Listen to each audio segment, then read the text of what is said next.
Horror comics में आपका स्वागत है। आज मैं लेके आया हूँ पुण्यात्मा पार्ट 2। जिन्होंने हमारी पहली वीडियो पार्ट 1 नहीं देखी है उनके लिए लिंक मैंने नीचे डिस्क्रिप्शन में दे दी है, प्लीज जाके देखिए। उस वीडियो को लाइक कीजिए, शेयर कीजिए और हमारे चैनल को सब्सक्राइब करना मत भूलिए। तो चलिए स्टार्ट करते हैं।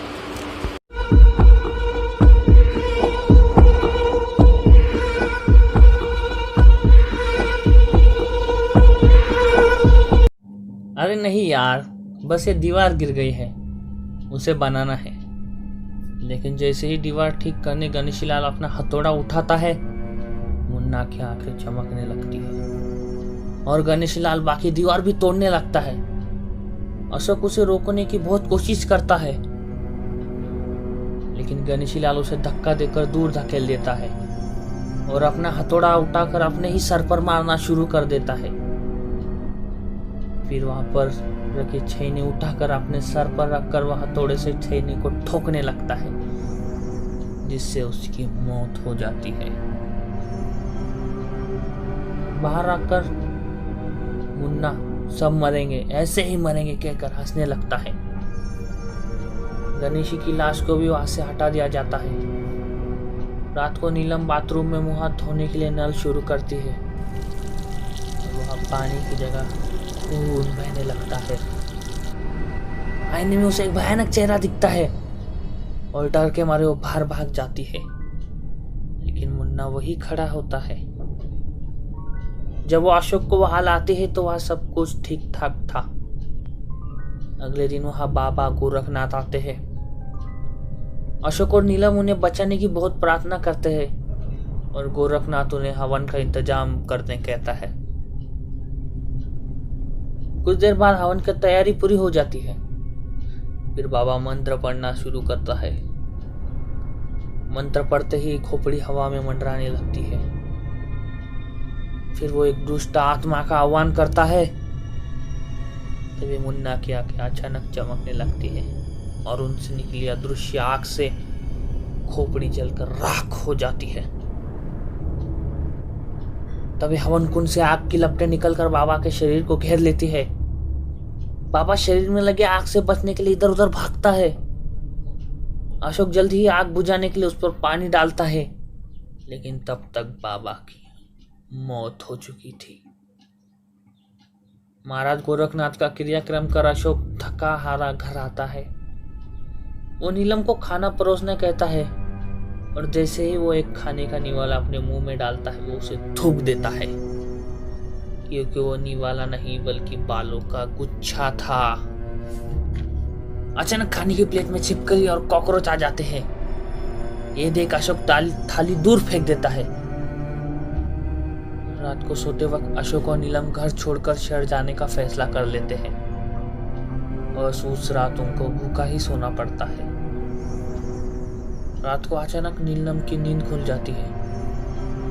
अरे ये क्या टपक रहा है मेरे मुंह पर? जैसे ही अपने चेहरे पर वो हाथ घुमाती है, उसके हाथ पर लगा खून देख वो डर जाती है, लेकिन सामने मुन्ना को हवा में लटकता देख उसकी चीख गले से बाहर नहीं आ पाती। मुन्ना के हाथ उसके ओर बढ़ने लगते हैं। उठकर कमरे से बाहर भागती है और भागते भागते वो बालकनी तक पहुंचती है। मुन्ना उसके पीछे ही लगा हुआ था। वो मुन्ना से मुझे माफ कर दो, मुझे माफ कर दो कहकर अपनी जान की भीख मांगती है। मुन्ना की आंखों से निकलती आग से रेलिंग टूट जाती है और नीलम की नीचे गिरकर मौत हो जाती है। मुन्ना की आंख से फिर आग निकलती है और छत पर लगा लैंप हवा में लहराता है और नीलम के शरीर पे गिरता है और उसी के साथ उसके शरीर में आग लग जाती है।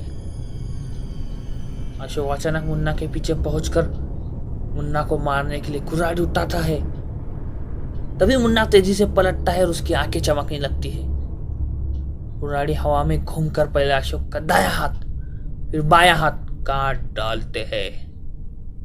अशोक भागने की बहुत कोशिश करता है, लेकिन वो उसके पैर भी काट डालते हैं। फिर कुल्हाड़ी हवा में घूमकर उसके शरीर के सैकड़ों टुकड़े कर डालती है। तभी मुन्ना के दादाजी मुन्ना को आवाज लगाते हैं। मुन्ना नीचे देखते ही नीलम को लगे आग भी बुझ जाती है। फिर मुन्ना भागता हुआ अपने दादाजी के पास आता है। दादाजी उसे पूछते हैं कि ये सब क्या हो गया मेरे बच्चे, मुन्ना कैसे हो गया ये सब। तभी मुन्ना कहता है, मैं आपको सब बताता हूँ पिताजी। मुन्ना की बदली हुई आवाज और उसके मुंह से पिताजी सुन दादाजी चौंक जाते हैं। तभी मुन्ना के शरीर से निकलकर वो आत्मा अपना असली रूप में आती है और वो आत्मा और कोई नहीं बल्कि उनके बड़े बेटे नरेंद्र की आत्मा थी। नरेंद्र बताता है कि उन्होंने इन सब ने मिलकर मेरी हत्या की है और अब इनके मौत से मेरा बदला पूरा हुआ। नरेंद्र अपनी कहानी सुनाता है।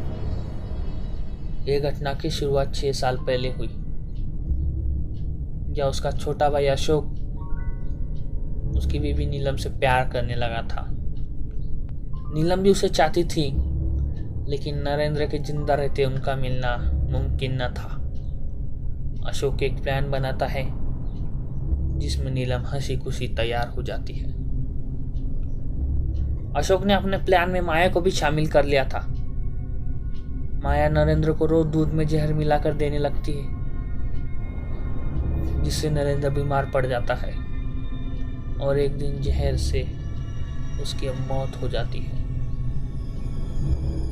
लेकिन उसकी आत्मा वही थी और अशोक की बातें सुनकर उसके प्लान का पता चल जाता है।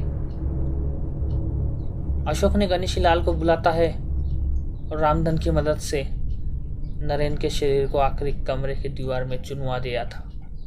फिर बाबा गोरखनाथ की मदद से मेरी आत्मा को वहां पर कैद कर लिया। मैं कमरे के अंदर बदले की आग में जलता रहा। तभी मुन्ना ने दरवाजा खोलकर मंत्रों का जाल तोड़ दिया और मैंने उसमें प्रवेश कर लिया।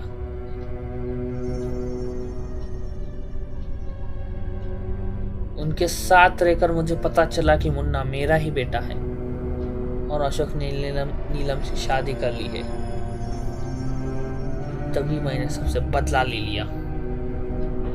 पिताजी, अब मैं मुन्ना को आपके हवाले कर जा रहा हूँ। इतना कहकर वो हवा में उड़ता हुआ उस पापी दुनिया से हमेशा के लिए दूर चला जाता है और मुन्ना अपने दादाजी के साथ मजे से रहने लगता है। कहानी यही समाप्त होती है। तो कैसे लगे आपको ये वीडियो? अगर आपको वीडियो अच्छी लगी है तो मुझे कमेंट करके जरूर बताएं। तब तक इस वीडियो को लाइक कीजिए, शेयर कीजिए और हमारे चैनल को सब्सक्राइब कीजिए, जिससे मैं अगली जब भी वीडियो बनाऊंगा तो आपको उसकी नोटिफिकेशन सबसे पहले पहुंचे। तब तक के लिए गुड बाय।